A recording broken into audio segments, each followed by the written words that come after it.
मोहसिन शाह साहब, इस खातून का या लड़की का ताल्लुक लाहौर के एक मेडिकल कॉलेज से था। उन्होंने कॉल की, टाइम लिया, सेशन का टाइम लिया।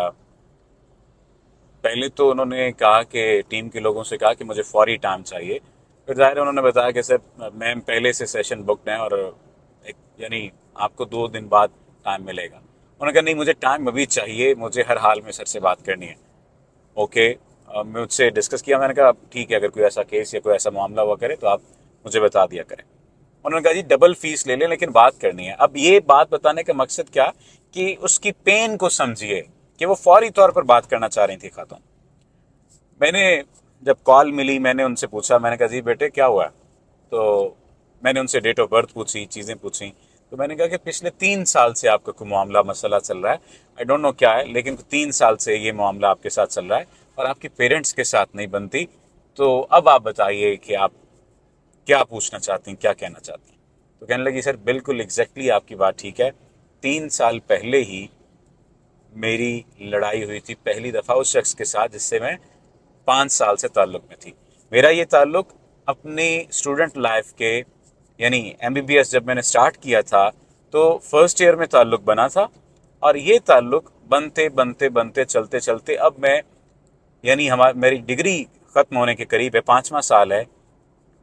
अब इस नहज पर पहुंच चुका है कि ये ताल्लुक़ भी ख़त्म होने के करीब है, लेकिन मैं उस शख्स को खोना नहीं चाहती। मुझे ये बताइए कि मैं क्या करूं। मैंने उससे ये बात पूछी कि लड़का क्या करता है।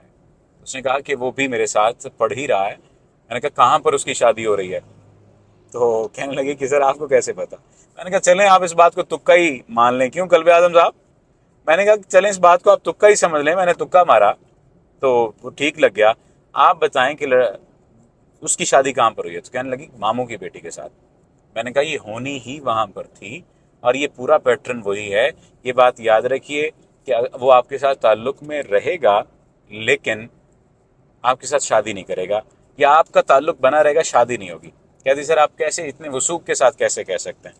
मैंने पूछा मुझे ये बताएं कि कहीं वो इकलौता बेटा तो नहीं अपने माँ बाप का। कहने लगी सर ऐसा है। मैंने फिर कहा कि कहीं ऐसा तो नहीं है कि इसका जो बाप था वो भी इकलौता भाई। कहने लगी सर तकरीबन ऐसा ही है, मेरे इल्म में ज़्यादा नहीं लेकिन शायद ऐसा है। मैंने कहा एक एलिमेंट तो ये है कि उसकी वालदा नहीं मानेगी। उन्होंने कहा ठीक है आपकी ये बात भी ठीक है, वालदा नहीं मान रही। मैंने कहा दूसरा एलिमेंट ये है कि आपकी अगर शादी इधर हो भी जाती है तो कामयाब चलने वाली नहीं है, क्योंकि आपकी फैमिली भी नहीं मान रही, वो फैमिली भी नहीं मान रही। अब आखिर में जो उसने सवाल था, उस सवाल के जवाब में मैं बुनियादी तौर पर जो वीडियो बना रहा हूँ वो मैं चाहता हूँ। उसका सवाल ये था कि सर फिर मुझे करना क्या चाहिए। मैंने उनसे ये बात कही कि अब आपको सिर्फ फोकस अपनी स्टडी और अपने करियर पर करना चाहिए। एक बात, उसे 2-3 चीज़ें बताई। दूसरी बात यह है आइंदा जो भी ऐसा कोई मामला हो तो ताल्लुक बनाने से पहले ये आपने परख लेना है कि क्या आपकी शादी हो सकती है या नहीं हो सकती। आपने ये परख लेना है कि क्या इस शख्स के साथ जो मैं बात कर रही हूँ ये किसी नुक्कर लग सकता है, किसी जगह पर, किसी मंजिल पर पहुंच सकता है। क्योंकि हम शौक शौक में ताल्लुक बनाते हैं, हम उसको किसी मंजिल का नाम देने से कतरा रहे होते हैं और हम ये सोचते हैं कि शायद अगर कोई वक्त आएगा तो फिर देखेंगे, बात करेंगे इस हवाले से। पहले एक दूसरे को जान तो लें। देखिए इंसान सारी जिंदगी एक दूसरे को मुकम्मल तौर पर नहीं जान सकते, चाहे मियाँ बीवी भी क्यों ना बन जाएं।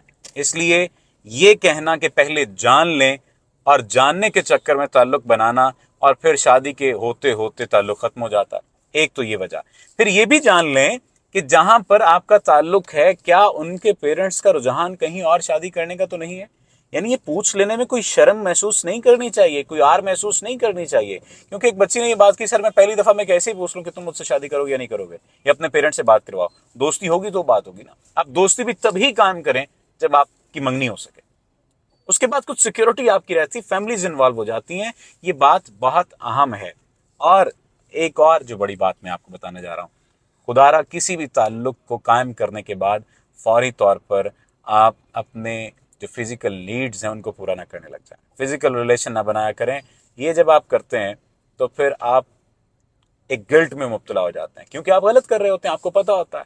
आप गिल्ट में मुब्तला हो जाते हैं और वो फिर गिल्ट आपके साथ सारी ज़िंदगी चलता है। इसलिए स्टूडेंट्स खुसूसी तौर पर इस बात का ख्याल किया करें। आपका बहुत शुक्रिया।